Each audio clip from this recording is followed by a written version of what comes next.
Des congères s'accumulent contre les murs faits d'écorce. Le vent mordant transperce les arbres dénudés. À l'intérieur, la lumière dansante du feu illumine de nombreux visages. Les familles dorment côte à côte sur des aires de couchage surélevées, tandis que la fumée monte vers la structure supérieure. À l'extérieur, le mercure chute sous le point de congélation 0 degrés Celsius. À l'intérieur, les jeunes se reposent au chaud. Ceci représente une maison longue odénosonnée au cœur de l'hiver. Cet édifice s'étend sur plus de 60 mètres de long, offrant un abri à plus de 20 familles sous son toit unique et arqué.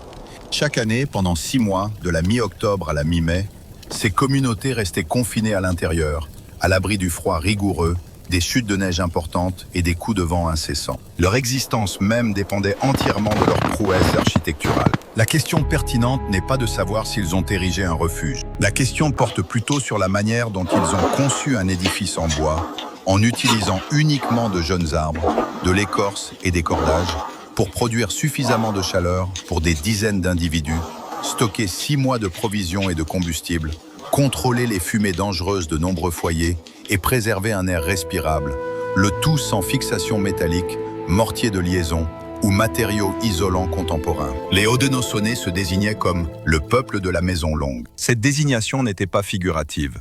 L'édifice lui-même dictait chaque facette, leur structure sociale, leur alliance politique et leur endurance tout au long de la saison hivernale. Pour saisir leur mode d'existence, il faut d'abord comprendre leur technique de construction. La genèse du projet de Maison Longue a rencontré un défi concernant ses matériaux constitutifs. Les forêts vierges des forêts du Nord-Est produisaient des troncs d'arbres colossaux, tels que des chênes et des châtaigniers, dont les diamètres étaient excessivement larges pour une coupe efficace avec des haches en pierre. Leur masse immense les rendait trop encombrants pour que les équipes de travail puissent les transporter à leur position désignée. Tenter de construire avec ces bois colossaux aurait absorbé plusieurs mois d'efforts pour un seul édifice, pour les Haudenosaunee. Ils ont contourné ce problème en se concentrant sur les zones de forêt régénérées. C'étaient des zones ouvertes où les arbres matures avaient péri ou avaient été défrichés, permettant à de nouvelles pousses de croître rapidement, en compétition pour l'exposition solaire. Cela a conduit à des groupements compacts de jeunes arbres droits et étroits, cèdres, carriers et ormes, qui étaient facilement manipulables par les gens. Les arbres d'un diamètre compris entre 10 et 20 cm pouvaient être abattus, écorcés et façonnés en quelques heures au lieu de plusieurs semaines. Le choix des matériaux allait au-delà de la simple praticité. L'ossature nécessitait 2 variétés de bois possédant des caractéristiques contrastées. Les montants exigeaient de la rigidité pour supporter le poids du toit sans se déformer. Les poutres de toit devaient être suffisamment souples pour se courber et former la forme distinctive du plafond voûté sans se briser. Ces jeunes arbres fournissaient ces 2 qualités. Les spécimens plus substantiels étaient utilisés comme montants. Les jeunes arbres plus minces et plus frais étaient courbés pour former des arcs. Le calendrier de construction n'était pas aléatoire. La construction avait lieu à la fin du printemps et au début de l'été, lorsque la sève de l'arbre circulait abondamment dans la couche de cambium située sous l'écorce externe. Cette période limitée de l'année remplissait une double fonction. Premièrement, la teneur élevée en eau rendait les arbres immatures suffisamment flexibles pour être façonnés en arcs doux sans provoquer la rupture des fibres du bois. Deuxièmement, et plus important encore, la circulation de la sève permettait aux constructeurs de collecter l'écorce en panneaux substantiels sans provoquer la mort prématurée de l'arbre source. L'écorce des ormes était privilégiée. Un orme mature pouvait produire des panneaux mesurant environ 0,9 mètres de hauteur et 1,8 mètres de longueur, suffisamment grands pour revêtir des portions significatives de la structure. La méthode de collecte exigeait de la précision, ce qui entraînait très peu de joints. Les constructeurs effectuaient des incisions verticales le long du tronc principal de l'arbre, suivies d'incisions horizontales à son sommet et à sa base. Au plus fort de la circulation de la sève, l'écorce externe se détachait proprement du bois d'aubier sous-jacent. Il se détachait en couches souples, qui étaient facilement roulées pour le transport. L'ossature était érigée progressivement. Des poteaux verticaux étaient positionnés par paires le long de 2 axes parallèles, espacés d'environ 6 mètres. Cette dimension devint la norme, étant suffisamment étroite pour que les poutres de toit disponibles puissent la franchir. Sa largeur était suffisamment ample pour abriter un passage central de 3 mètres, flanqué de plateformes de vie de 1,5 mètre le long de chaque mur. Des paires de poteaux étaient situées à des intervalles d'environ 6 mètres sur toute la longueur, établissant ainsi des sections modulaires. Ces sections permettaient d'allonger l'édifice à 9, 18, 30 ou même 60 mètres, en fonction de la taille du groupe familial élargi. Les poutres transversales reliaient les chapiteaux des poteaux, formant ainsi une ossature rectangulaire. Par la suite, une percée majeure fut introduite. De jeunes pousses souples étaient arquées d'un flanc à l'autre, formant le contour incurvé du toit. Cette arche semi-cylindrique n'était pas seulement esthétique.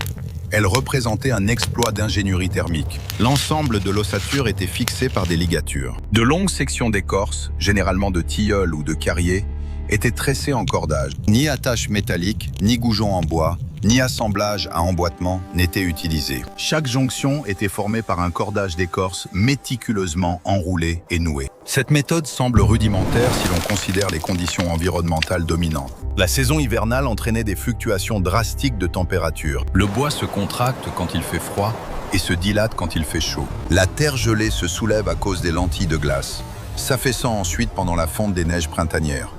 Les forces exercées par le vent sont en perpétuel changement. Les fixations rigides, les goujons insérés dans des ouvertures percées, les bois emboîtés avec des entailles, formant des jonctions à 90 degrés, succombent aux fractures dues à cette contrainte récurrente. Leur effondrement est total. Les assemblages ligaturés cèdent, tandis que les rafales exercent une pression sur l'édifice. Le cordage fibreux dissipe l'impact par un léger déplacement. Si le sol est soulevé par le gel, la structure s'adapte au lieu de se désintégrer. L'ensemble de la construction répond dynamiquement aux pressions écologiques, au lieu de s'y opposer. C'était cet équilibre actif, distinct d'une simple robustesse fixe, qui a permis aux maisons longues de rester debout pendant de nombreuses décennies de rudes variations climatiques. Deux méthodes d'assemblage principales étaient prévalentes. Les jonctions perpendiculaires étaient fixées à l'aide d'une technique de ligaturage carré, reliant les supports verticaux aux poutres horizontales. Le cordage était enroulé suivant une configuration précise, encerclant un montant, puis l'autre, les serrant pour créer un assemblage formant un angle de 90 degrés à chaque traversée. Les attaches diagonales reliaient les poteaux, qui convergeaient sous divers angles. Plus précisément, les supports transversaux, conçus pour empêcher la déformation latérale de la structure, lorsqu'elle était soumise à des contraintes aérodynamiques. Chaque méthode exigeait une compréhension des forces de traction, du frottement et de la disposition structurelle des liens. Une expertise transmise d'un artisan à l'autre. Une fois la structure squelettique achevée, le revêtement extérieur commençait. Des feuilles d'écorce étaient fixées à la surface extérieure de la structure, en rangées horizontales successives, imitant le chevauchement des tuiles. L'alignement revêtait une importance capitale. L'écorce des arbres se développe avec des rainures verticales, des voies naturelles, qui canaliseraient les précipitations directement le long de la façade, si elles étaient installées verticalement, grâce à la fixation horizontale de l'écorce. Ces rainures s'étendaient parallèlement à la surface de la terre.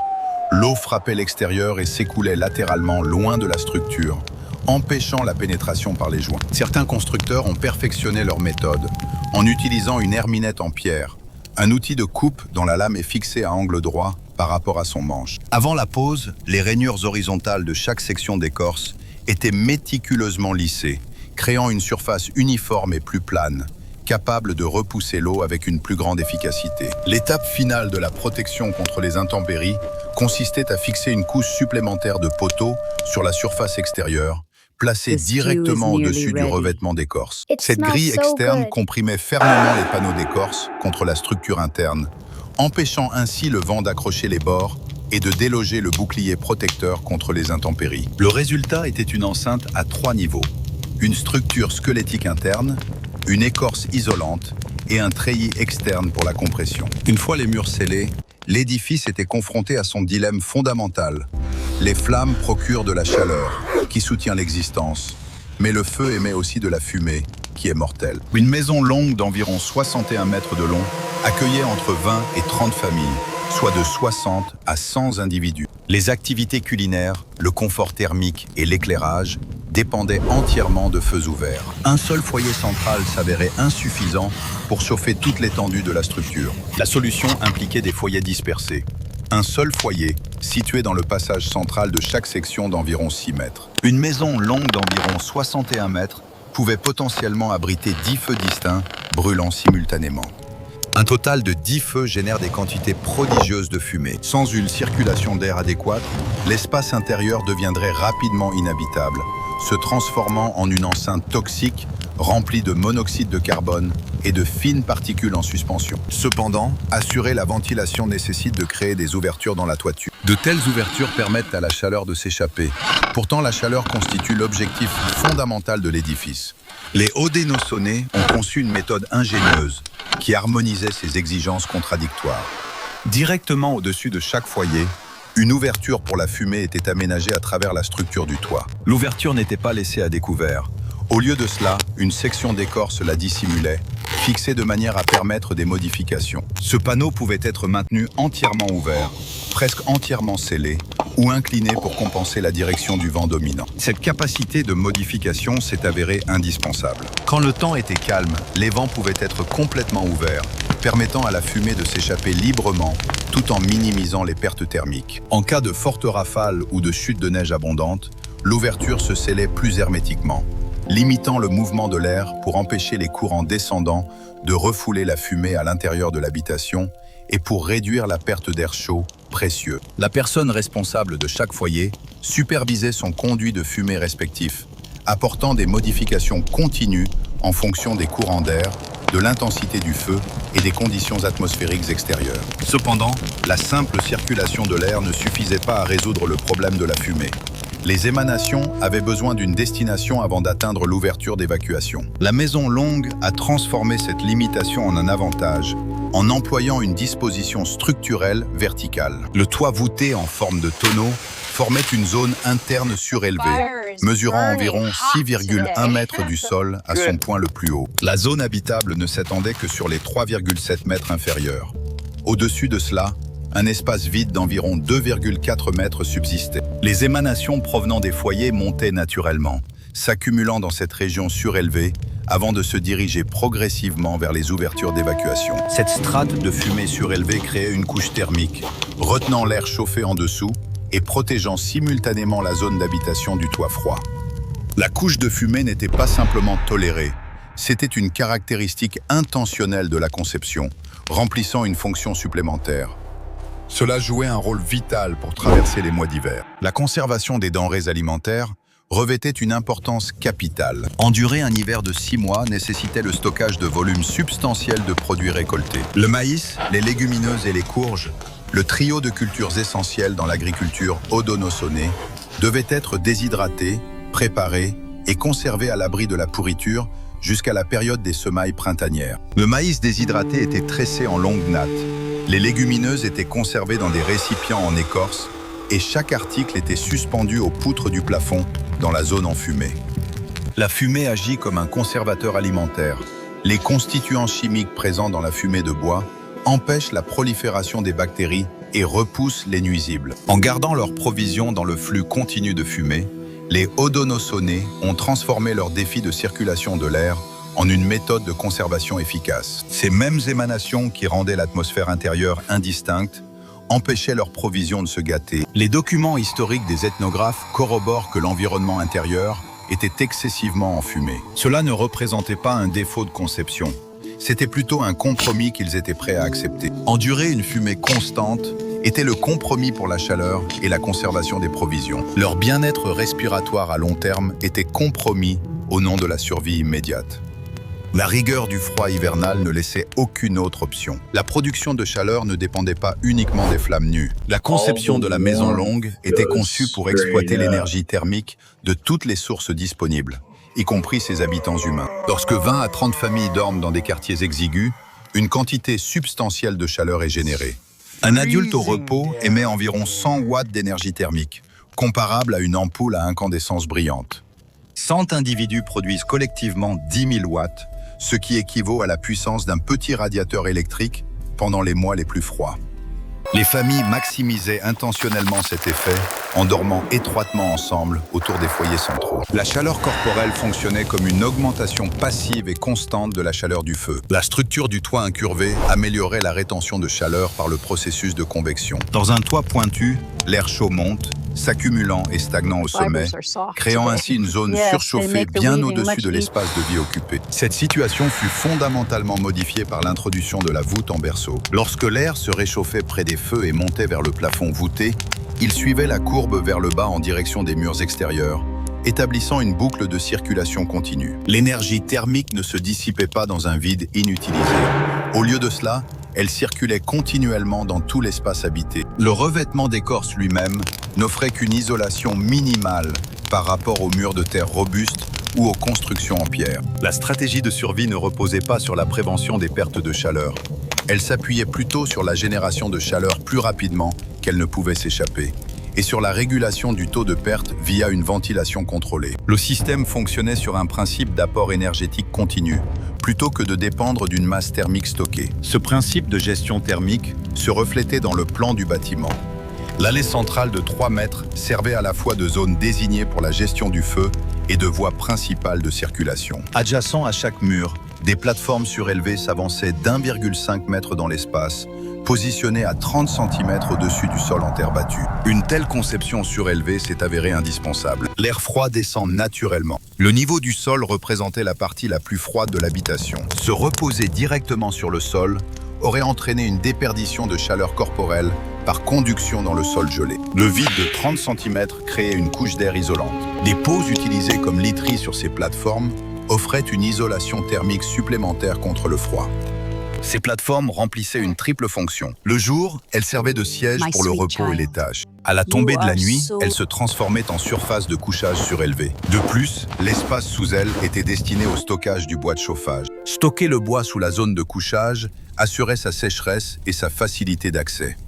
La chaleur ambiante émanant des foyers adjacents évaporait progressivement toute l'humidité du bois. Cela garantissait leur combustion efficace en cas de besoin. Positionnée au-dessus des plateformes de couchage, une étagère continue s'étendait sur toute la longueur de chaque mur. Cette zone était destinée aux effets personnels. Elle accueillait des vêtements, des outils et de petits objets. Cependant, la principale méthode de stockage utilisait l'espace vertical. Les poutres structurelles traversant le tiers supérieur de l'édifice servaient à suspendre des provisions. Du maïs tressé, des sacs de haricots, du poisson séché et des plantes médicinales. Toutes les provisions nécessaires pour maintenir la colonie jusqu'à l'arrivée du printemps. Cette méthode de stockage vertical exploite au mieux le grand espace en hauteur disponible, tout en veillant simultanément à ce que les denrées alimentaires soient inaccessibles aux animaux domestiques et aux jeunes enfants. À la base, la conception du bâtiment servait de dépôt. Les zones résidentielles étaient construites en mettant l'accent sur les systèmes de chauffage et de conservation. L'inverse n'était pas vrai. Les dimensions remarquables, tant en longueur qu'en hauteur, de la maison longue découlaient de la nécessité d'accueillir des provisions suffisantes pour 6 mois pour de nombreuses personnes, plutôt qu'une préférence pour de vastes quartiers d'habitation. L'agencement structuré englobait également la structure sociale. Chaque section de 6 mètres abritait 2 familles. Les 2 groupes traçaient leur ascendance exclusivement par la lignée maternelle. Selon le système de parenté matrilinéaire, un homme, après le mariage, déménageait dans la maison longue de son épouse. Les enfants étaient considérés comme membres de leur clan maternel. La gouvernance de la maison longue reposait sur la matriarche du clan, qui était la membre féminine la plus âgée de l'unité familiale élargie. La matriarche supervisait les affaires domestiques, telles que l'allocation des provisions, la délégation des tâches et le maintien de l'harmonie sociale au sein de l'habitation. De plus, elle exerçait une influence politique. Lors des réunions du conseil, les membres masculins de la maison longue agissaient comme représentants de leurs clans respectifs. Néanmoins, c'était la matriarche du clan qui choisissait les individus désignés pour agir comme délégués. Les origines du pouvoir politique se trouvaient au sein de la maison longue. La conception architecturale était intrinsèquement liée à cette organisation sociale. Cet édifice facilitait une telle organisation, offrant un logement à une vaste unité familiale matrilinéaire. Un espace suffisant était nécessaire pour loger plusieurs générations simultanément dans une seule habitation. Les compartiments adaptables, chacun d'environ 6,1 mètres de long, permettait à la maison longue de s'agrandir au fur et à mesure de la croissance de la famille. Si une fille se mariait, son espace de vie était agrandi, ou bien une nouvelle section était ajoutée à l'édifice existant. La conception structurelle présentait une flexibilité remarquable, s'adaptant facilement aux changements démographiques. De plus, la maison longue était l'incarnation de l'identité du clan. Chaque groupe de parenté Haudenosaunee se distinguait par un totem animal ou aviaire particulier, incluant la tortue, l'ours, le loup et le faucon. Fréquemment, l'emblème du clan ornait l'extérieur de la maison longue, la désignant comme le territoire exclusif de cette lignée spécifique. À l'intérieur,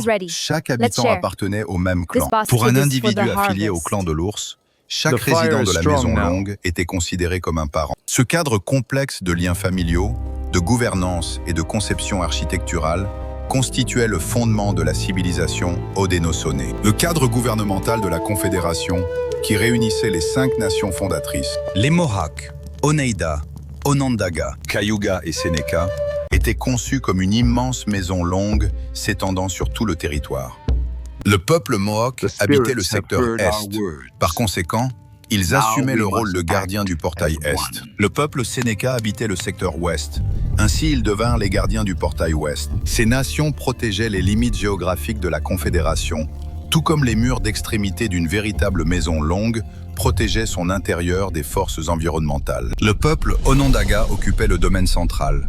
Ils étaient chargés du feu du Conseil central et du Wampum, qui servait de foyer emblématique. C'était le point central où les nations se réunissaient pour des discussions, leur emplacement géographique reflétant la position du feu central dans une maison longue résidentielle. C'était le point de convergence pour des délibérations cruciales et une chaleur communautaire partagée. Pourtant, cela transcendait la simple imagerie poétique.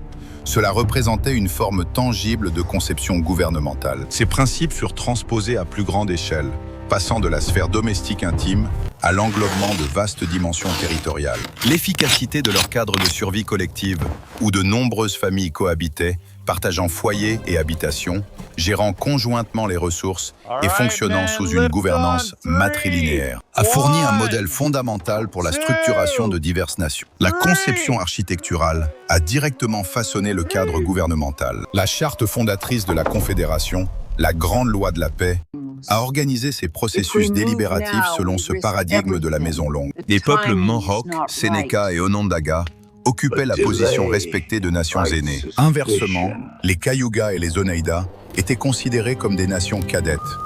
Toutes les résolutions nécessitaient un accord unanime entre ces deux factions, reflétant l'équilibre trouvé au sein d'une maison longue physique, où les familles résidant sur des côtés opposés convergeaient autour d'un foyer central partagé. Les universitaires proposent que ce modèle de gouvernance inclusif ait potentiellement influencé les cadres démocratiques ultérieurs, notamment des aspects de la Constitution américaine. Indépendamment de tout impact historique direct, le principe fondamental persiste. Les Haudenosaunee ont construit un ordre politique qui incarnait leur expérience pratique de vie architecturale partagée. La Maison Longue leur a servi de guide dans l'art de l'organisation sociétale à grande échelle. Sa construction était une entreprise collective. Les hommes étaient responsables de l'abattage du bois, de la fabrication des montants, du cintrage des poutres de toit et de la sécurisation de la charpente. Les femmes préparaient méticuleusement les revêtements d'écorce et supervisaient l'aménagement intérieur de l'habitation. Les jeunes contribuaient en collectant les ressources nécessaires. Toute la communauté s'engageait dans cet effort. La construction d'une maison longue d'environ 61 mètres de long exigeait l'orchestration de dizaines de travailleurs, l'approvisionnement de centaines de jeunes arbres et de panneaux d'écorce, et la conclusion opportune du projet pendant la courte saison de construction printanière, avant l'arrêt de la montée de sève. Une telle entreprise nécessitait une planification méticuleuse, un leadership astucieux et un effort concerté. Des compétences qui se sont avérées directement transférables à d'autres activités communautaires, telles que les campagnes militaires, la collecte de subsistance et les négociations diplomatiques. L'entretien était une exigence incessante. Le revêtement d'écorce se détériorait en raison de l'exposition environnementale.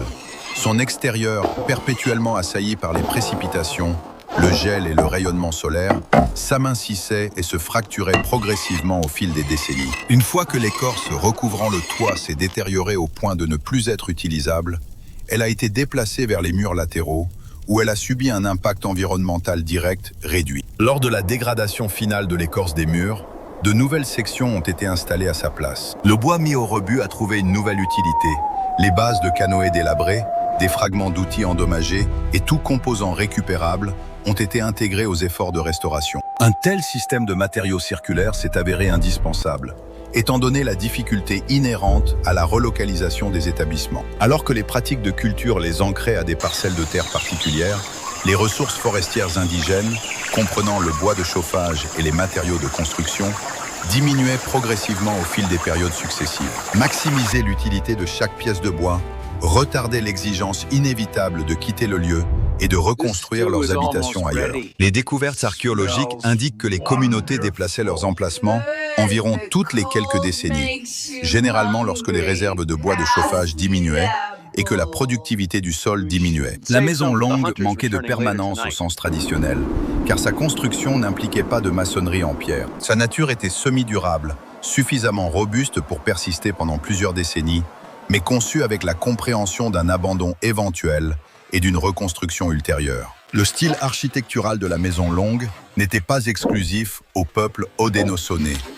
Des constructions analogues sont apparues à travers diverses civilisations et périodes historiques, chaque fois que les communautés avaient besoin d'héberger des unités familiales élargies dans des conditions environnementales exigeantes. Les maisons longues nordiques s'étendaient à travers les régions de la Scandinavie et de l'Islande. Tout comme leurs homologues haudenosaunais, ces structures abritaient de vastes groupes familiaux réunis autour de foyers centraux communs, bien que leurs matériaux de construction variaient. Les maisons longues nordiques présentaient des fondations en pierre, des murs fabriqués à partir de rondins, et dans des régions comme l'Islande, où le bois était rare, des toits composés de tourbes. Leur configuration structurelle partageait des points communs, allongés, élancés et conçus pour la vie collective. Pourtant, leur adaptation spécifique était dictée par les ressources accessibles et le climat régional dominant. Les habitations communautaires préhistoriques en Europe adhéraient à une logique identique. Les sociétés agricoles cultivant le riz à Bornéo construisaient des maisons longues qui s'étendaient sur des centaines de mètres, offrant un abri à des établissements entiers sous une seule couverture. L'adoption généralisée de cette conception architecturale implique son efficacité comme solution optimale pour une existence sédentaire et collective. Consolider les provisions, distribuer la chaleur et accueillir des groupes interconnectés au sein d'un édifice unique répond aux défis fondamentaux de la survie, quelle que soit la localisation géographique. L'ingéniosité inhérente à la méthodologie haudenosaunée ne résidait pas dans sa configuration rectiligne, mais plutôt dans son adaptation astucieuse des matériaux. L'utilisation de jeunes arbres courbés, de revêtements d'écorce et de techniques de liaison souple facilitait la construction avec un éventail limité d'outils,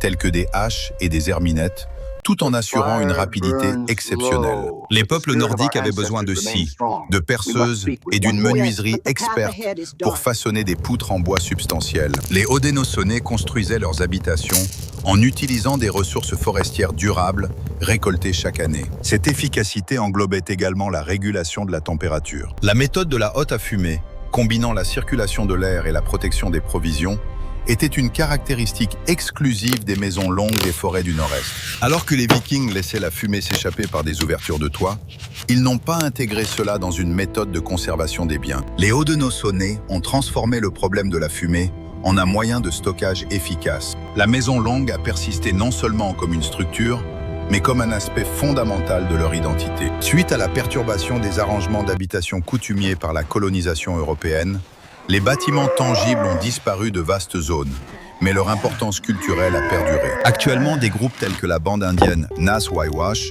utilisent encore des édifices appelés maisons longues pour des rassemblements cérémoniels et culturels. Le mouvement spirituel de Handsome Lake, ce renouveau religieux, apparu au début des années 1800, a adopté la maison longue comme son lieu de rassemblement sacré. L'identité haudenosaunée moderne continue d'être liée à cette idée, malgré les altérations de sa manifestation tangible. L'Alliance continue de s'identifier comme la Maison Longue.